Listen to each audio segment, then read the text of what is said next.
ನಮಸ್ಕಾರ, ನೀವು ನೋಡ್ತಾ ಇದ್ದೀರಾ ಅಶ್ವಮೇಧ ನ್ಯೂಸ್. ನಾನು ದೇವರಾಜ್ ಡಿ ಬೆಳಗಾವಿ. ಎಚ್ಚರ ಎಚ್ಚರ ಎಚ್ಚರ ಎಚ್ಚರ. ಹೌದು ವೀಕ್ಷಕರೇ, ಈ ವಿಷಯ ಏನಪ್ಪಾ ಅಂತಂದ್ರೆ ನೀವೆಲ್ಲರೂ ಗಮನ ಕೊಟ್ಟು ನೋಡ್ತಕ್ಕಂಥ ವಿಷಯ ಏನಪ್ಪಾ ಅಂದ್ರೆ ಹರಿಹರ ನಗರಕ್ಕೆ ಚಡ್ಡಿ ಗ್ಯಾಂಗ್ ಎಂಟ್ರಿ ಕೊಟ್ಟಿದೆ. ಚಡ್ಡಿ ಗ್ಯಾಂಗ್ ಅಂದ್ರೆ ಏನಪ್ಪಾ ಅಂತಂದ್ರೆ ಇದು ಒಂದು ದರೋಡೆಕೋರ ಗ್ಯಾಂಗ್. ಈ ಗ್ಯಾಂಗ್ ಹೇಗೆ ಕಾರ್ಯನಿರ್ವಹಿಸ್ತದೆ ಅಂತಂದ್ರೆ ಸುಮಾರು ಮಧ್ಯರಾತ್ರಿಯ ವೇಳೆಗೆ ಜನ ಎಲ್ಲ ಮಲಗಿದ ನಂತರ ಈ ಗ್ಯಾಂಗ್ ಕಾರ್ಯನಿರ್ವಹಿಸ್ತದೆ. ಒಂಟಿ ಮನೆಗಳು ಅಥವಾ ಒಂಟಿ ಮಹಿಳೆಯರು ಅಥವಾ ಮಕ್ಕಳು ಇರತಕ್ಕಂಥ ಮನೆಗಳು ಅಥವಾ ಬೀಗ ಹಾಕಿರ್ತಕ್ಕಂಥ ಮನೆಗಳು ಅಥವಾ ವಾರಸ್ದಾರ ಇಲ್ಲದಿರ್ತಕ್ಕಂಥ ಮನೆಗಳು, ಈ ತರ ಮನೆಗಳನ್ನ ಈ ಗ್ಯಾಂಗ್ ಅಟ್ಯಾಕ್ ಮಾಡುತ್ತೆ. ಅಟ್ಯಾಕ್ ಮಾಡಿ ದೋಲ್ತಕ್ಕಂಥ ಕೆಲಸವನ್ನು ಮಾಡುತ್ತೆ. ಈ ಗ್ಯಾಂಗ್ ಈಗ ದಾವಣಗೆರೆ ಹಾಗೂ ಹರಿಹರದ ಸುತ್ತಮುತ್ತ ಬಂದಿದೆ ಅನ್ನೋ ಒಂದು ಮಾಹಿತಿಯನ್ನ ಪೊಲೀಸ್ ಮೂಲಗಳಿಂದ ಗೊತ್ತಾಗಿದೆ. ಅದಕ್ಕೆ ಸಂಬಂಧಪಟ್ಟಂತೆ ಈಗ ಸುಮಾರು 1 ವಾರಗಳ ಇತ್ತೀಚೆಗೆ ಹರಿಹರದಲ್ಲಿ ಒಂದು 2-3 ಮನೆಗಳಲ್ಲಿ ಕಳ್ಳತನ ಆಗಿರ್ತಕ್ಕಂಥದ್ದು ಪೊಲೀಸ್ ಮೂಲಗಳ ಮಾಹಿತಿ. ಹಾಗಾದ್ರೆ ಈ ಗ್ಯಾಂಗ್ ಏನಾದರೂ ಎಂಟ್ರಿ ಕೊಡ್ತಾ? ಹಾಗಾದ್ರೆ ಈ ಗ್ಯಾಂಗ್ ಈ ಕೆಲಸವನ್ನ ಮಾಡ್ತಾ ಇದೆಯಾ?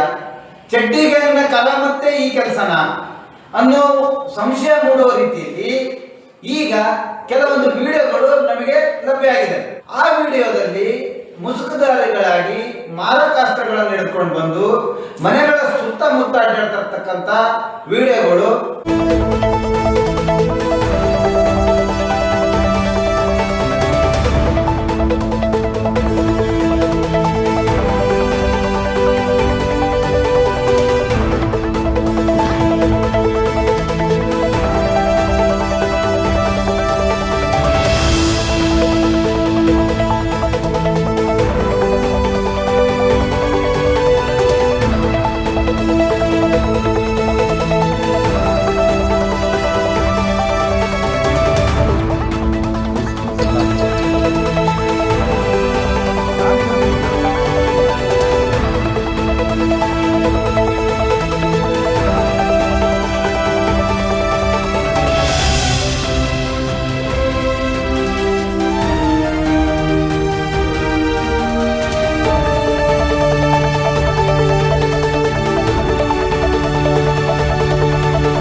ಈ ತರಹದ ವಿಡಿಯೋಗಳಲ್ಲಿ ಮುಸುಕುದಾರಿಗಳು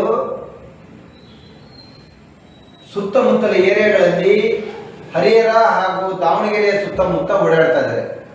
ದಯವಿಟ್ಟು ನಮ್ಮ ಚಾನಲ್ನ ಕಳಕಳೆಯ ಮನವಿ ಏನಂದ್ರೆ, ದಯವಿಟ್ಟು ನಿಮ್ಮ ಮನೆಗಳಿಗೆ ಸರಿಯಾದ ಬೀಗವನ್ನು ಹಾಕಿ, ಮನೆಯಲ್ಲಿ 4 ಜನ ಇದ್ದಂಗೆ ಎಲ್ಲೋ ಹೊರಗಡೆ ಓಡಾಡ್ದೇನೆ ಸ್ವಲ್ಪ ಎಚ್ಚರಿಕೆ ವಹಿಸಿ. ನೀವು ಯಾರೋ ಇದರಲ್ಲಿ ಕಾನ್ಶಿಯಸ್ ಆಗಂತ ವಿಷಯ ಏನಿಲ್ಲ.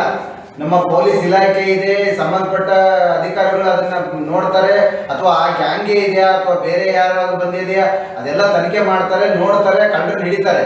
ಬಟ್ ನಮ್ಮ ಹುಷಾರಿಯಲ್ಲಿ ನಾವಿರಬೇಕು ಅಂತೇಳಿ ನಾವು ನಿಮ್ಮ ಬಗ್ಗೆ ಒಂದು ಕಳಕಳಿಯಿಂದ ಕೇಳ್ಕೊಳ್ಳೋದೇನಪ್ಪ ಅಂತಂದ್ರೆ, ದಯವಿಟ್ಟು ಎಲ್ಲ ಹುಷಾರಾಗಿ, ಯಾವುದೇ ಒಂದು ಪ್ಯಾನಿಕ್ ಆಗದೆ, ಗಾಬರಿ ಆಗದೆ, ನಿಮ್ಮ ವಸ್ತುಗಳಿಗೆ ಅಥವಾ ನಿಮಗೆ ಸರಿಯಾದ ಒಂದು ಸೂಕ್ತ ಭದ್ರತೆಯನ್ನ ನೀವೇ ನೋಡ್ಕೊಂಡು ಇದರಿಂದ ಒಂದು ಜನಗಳಿಗೆ ತಪ್ಪು ಸಂದೇಶ ಹೋಗ್ದೇನೆ ಅವರು ಒಳ್ಳೆ ರೀತಿಯಲ್ಲಿ ಅವ್ರಿಗೆ ತೊಂದರೆ ಆಗಲಿದ್ದಂಗೆ ಆಗಲಿ ಅಂತೇಳಿ ಈ ನಿಮ್ಮ ಸುದ್ದಿವಾಹಿನಿ ಇವತ್ತಿನ ದಿವಸ ಈ ವಿಷಯನ ನಿಮ್ಮ ಮುಂದೆ ಹೇಳ್ತಾ ಇದೆ.